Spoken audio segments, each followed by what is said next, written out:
unbeliever or living in sin, which might mean you are not a believer. So the call is repentance either way, to come to the true faith. So as we come to Matthew chapter 6 verse 11, we find ourselves standing at the turning point in this Lord's Prayer.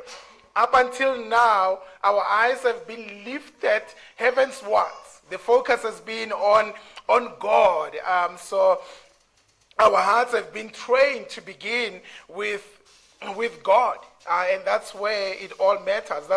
That's where it should all begin. Prayer must begin with God himself. And so we looked at the prayer itself, the character of God, hallowed be your name, the holiness of God, and thy kingdom come. Focusing on the coming of the kingdom and the will of God being done. So these petitions are not about our comfort, our prayers, our security, our healing.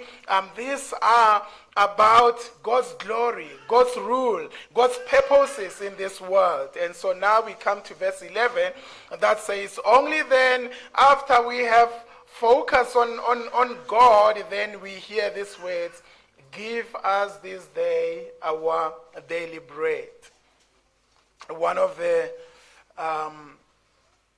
pastors once said, the great problem in prayer is not that we ask for too much, but that we begin with ourselves instead of